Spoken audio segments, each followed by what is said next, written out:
The message: Blessed are those meek of heart, whose pride has been stripped from them through the grace of God.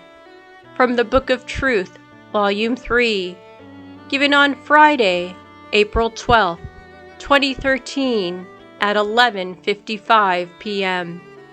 My dearly beloved daughter, who amongst you who truly love me can come before me and lie prostrate at my feet in total abandonment? Who amongst you who truly honors me and follows my teachings can humble themselves before me without any regard for themselves? If you can throw yourselves at my mercy in humble servitude, I will raise you up and exalt you.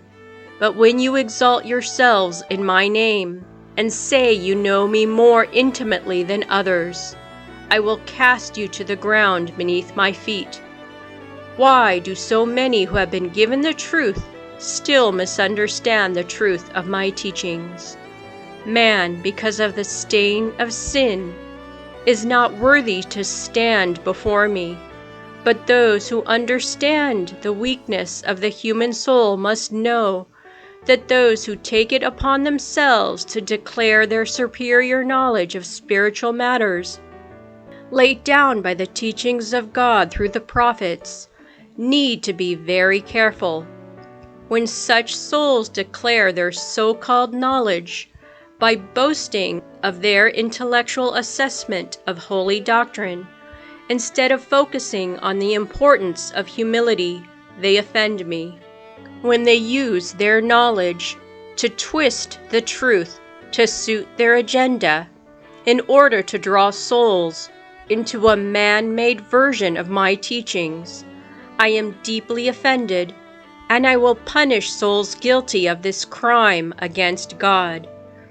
Those among you who create cults, spiritual movements all of your own making, know that when you tamper with the Word of God, you are guilty of grave sin. Your voices, which proclaim the Word of God and all His glory on the one hand, are heard because they contain the truth. But when you add to the Word of God with your own interpretations, and when you use this to attack others in my holy name by accusing them of wrongdoing, you commit sin.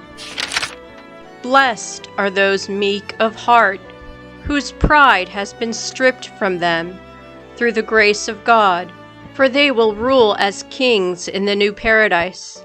Blessed are those whose complete trust in me means that they preach and spread my holy word without any intention of seeking personal attention of self-glory, for they too will find refuge in my kingdom.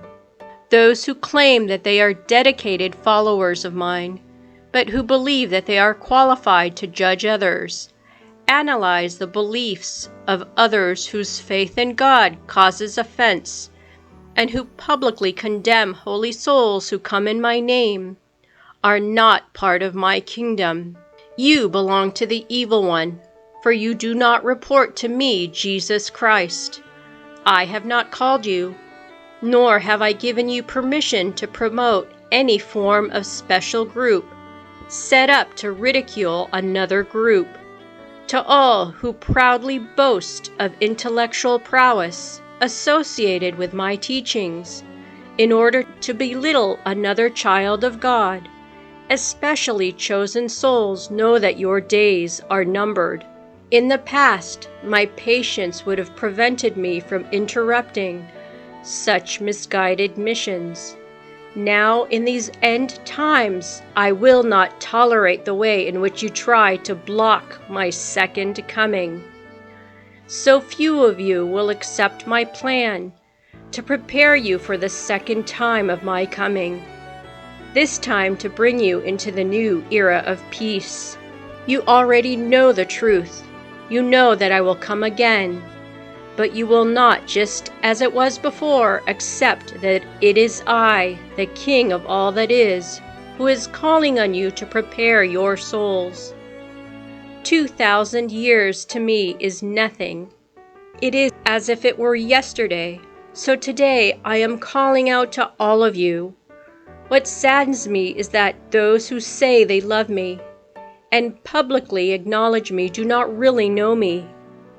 They have allowed the trappings of organized religions, international politics, exaggerated grandeur, and ceremonies to hide from me. I am simple in mind, body, and soul, and therefore embrace first those who come before me in this way. When a father welcomes home a child who has been abroad for some time, he does not notice his clothes, his shoes, his jewelry, or his suitcase. He sees only his son, his face, and the love that has existed in his heart since the first breath he took when he came out of his mother's womb. He is not interested in his wealth, his views, his opinions, or his gossip about others. All he knows is the love which he feels for his child, and the love his child feels for him. Love is simple. It is without complication. It does not come from hatred. You cannot love someone when your soul is full of anger or hate. When you love me, you must love all those who follow me. No matter what their weakness is, you must love even those who are guilty of terrible sins. For I can forgive the most wicked of all sins. The thing to remember is that not one man has the right to condemn another in my name. This can only come from me. Know this, that when it comes to warning the world of sinners who are enemies of God, I have this right. But in every instance I will ask for prayers for their souls. There will be only one exception. I can never ask you to pray for the Antichrist, for he does not come from God. Your Jesus.